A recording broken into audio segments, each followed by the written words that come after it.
bien, pero tenía que ver con turismo y la belleza de nuestras costas y de nuestras ciudades coloniales. Ahí el señor Calderón dijo que los jóvenes de secundaria y preparatoria que vienen a Estados Unidos y se les conoce como los Spring Breakers, no habían tenido ningún miedo para venir, y esto exaltaba el turismo nacional, y los únicos tiros, balazos, shots que habían recibido eran de tequila. Faltó añadir que los shots en México los reciben nuestros jóvenes y son de plomo hecho en Norteamérica. ¿No te parece que la Comisión de Relaciones Exteriores le debió haber hecho un extrañamiento por el uso de estas palabras, por el uso de estas imágenes, por el hecho tan denigrante que se dice, ustedes han recibido shots de tequila, tragos de tequila? Y no hubo por qué decirlo, pero todos lo vimos, lo sentimos. Los jóvenes mexicanos reciben plomo. Sí hubo un punto de acuerdo en el Senado, en efecto, nos pareció frívolo, nos pareció poco provechoso para el país ese viaje. Realmente, frente a los grandes problemas que el país tiene, ir a recibir un premio a Las Vegas realmente pierde cualquier trascendencia, pero sobre todo la visión que el presidente planteó. Nos parece de una irresponsabilidad gigantesca que el presidente de la República clasifique aquí así lo que está sucediendo en México en materia de seguridad y de combate al crimen organizado. Es una visión absolutamente irresponsable y nosotros así la calificamos. Bien, íntimamente relacionado con esto está el hecho de que la batalla frontal que ha dado el gobierno panista actual se ha caracterizado por señalar que solamente el gobierno federal hace esto, en cambio no así los municipios, no así los estados.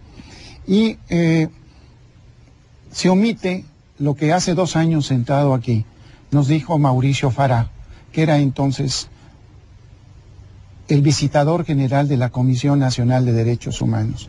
Presentó ante estas cámaras, ante estos micrófonos, un informe libro que se llamaba Bienvenidos al infierno del narcotráfico y la inmigración.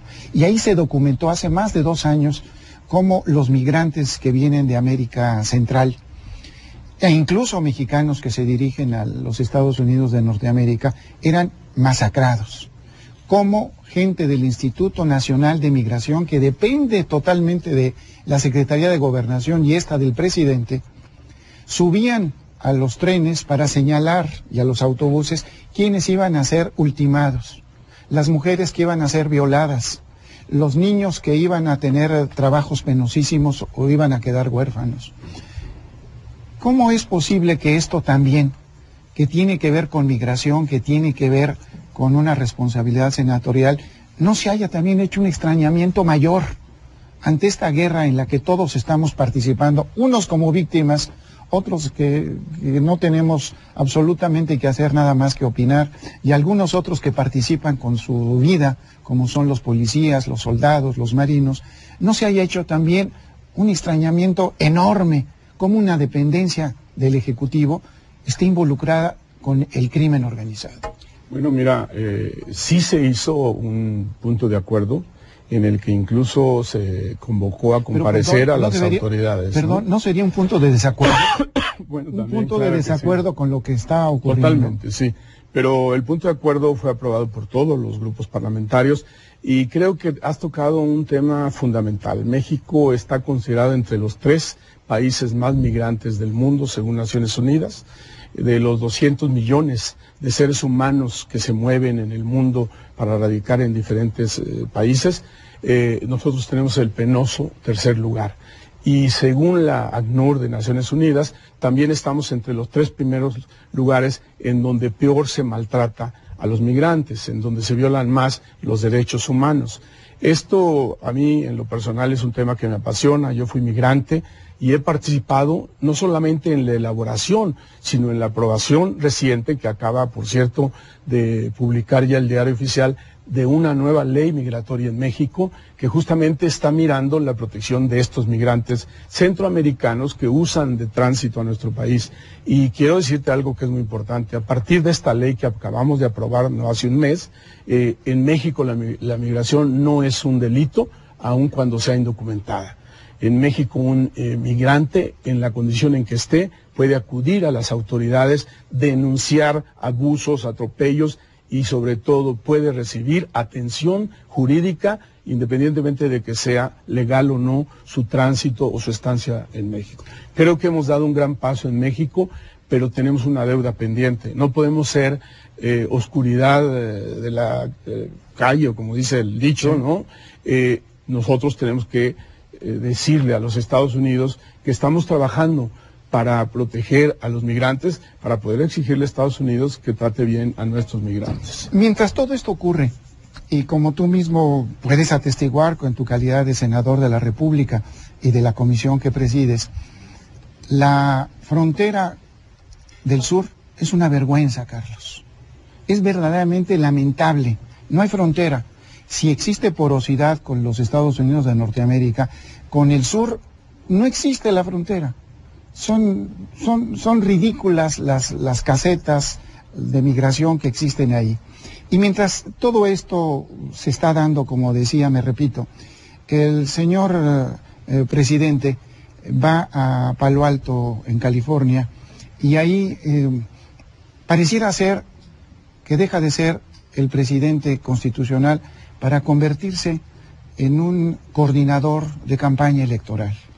Con profundo sentido de lo que es lo electoral, habla de lo que años atrás se realizaba en el país, quizás en un exceso o en una falta de mesura, en virtud de que él mismo había señalado hace unas 5 o 6 semanas que nunca había visto un brasileño que se expresara mal de su país cuando salía de las fronteras nacionales, y que nos daba a entender que los trapos sucios se debían de lavar en casa.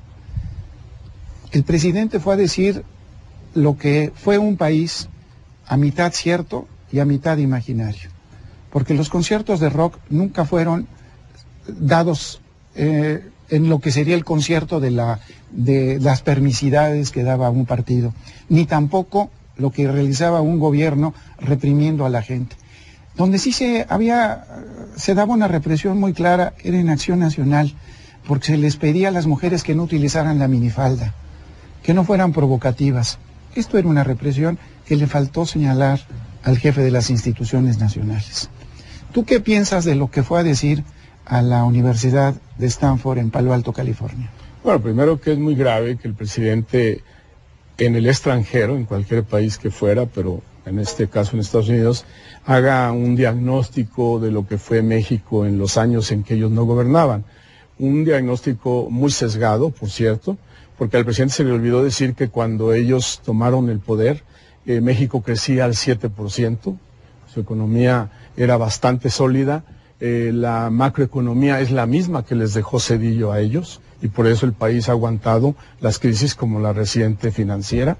Se le olvidó decir que las grandes instituciones de este país se crearon durante esos años, y se le olvidó decir, por supuesto, que ellos estuvieron en toda la historia vinculados a los intereses del capital, a los intereses del poder económico y a los intereses de la Iglesia en sus cúpulas. Ese es el partido de derecha que gobierna México. Eso hubiera estado bien que también lo dijera, ¿no?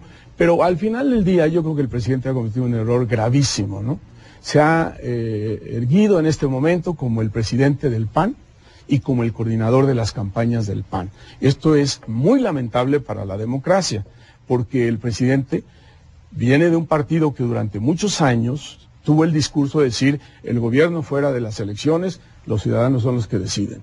Eso no lo está haciendo. El gobierno está con todo en las elecciones, el propio presidente está con todo, y en este tipo de descalificaciones lo que busca es dañar al PRI en la elección más importante, la elección de Domex, y lo que buscan es debilitar a un candidato fuertísimo como es Peña Nieto. Ese es el fondo de la historia. Y entonces el presidente, ante sus fracasos, se le nota en la desesperación, va y dice un discurso que no tenía nada que ver con eso, porque estaba en una graduación de una universidad, y bueno, pues yo creo que le enojó mucho la avioneta que anduvo ahí con la manta impresionante diciendo que no más muertos en México. Creo que el presidente está actuando con una desmesura impresionante y está perdiendo su calidad de jefe de Estado, y se está asumiendo como líder de su partido, y eso es un grave error, y yo estoy seguro que la sociedad se lo va a cobrar. Bien, Carlos, vamos a dar espacio a que los jóvenes que están con nosotros, los estudiantes, te puedan formular alguna pregunta. Comenzamos.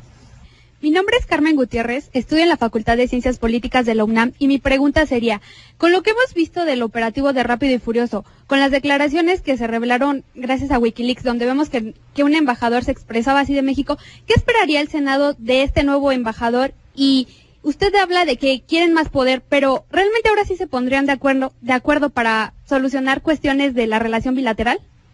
Me parece muy buena tu pregunta. Primero, creo que sí podemos esperar una mejor relación, como lo dije al principio. Es un embajador de carrera, es un hombre con mucha visión institucional y tiene antecedentes buenos como embajador. Entonces creo que podemos esperar que sea mejor. El tema de Rápido y Furioso ya está en el Senado de los Estados Unidos, ya pidieron ellos verlo.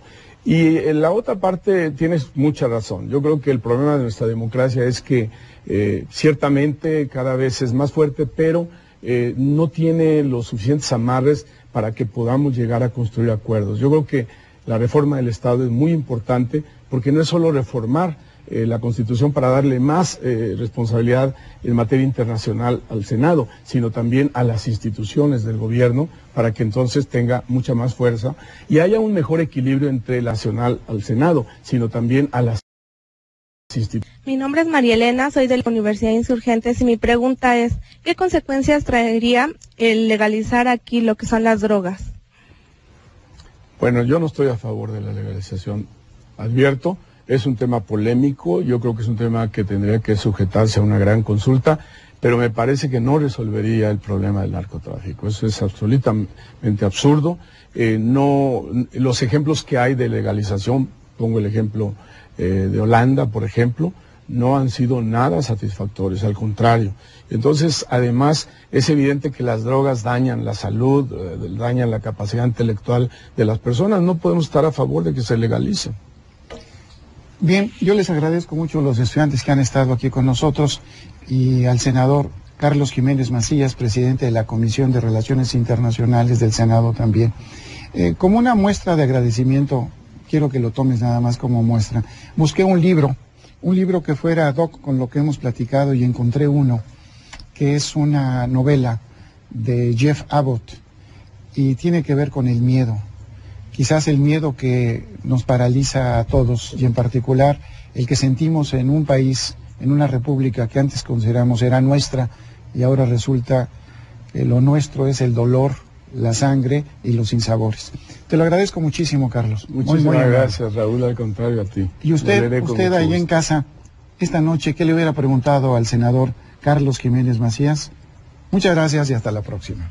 Buenas noches.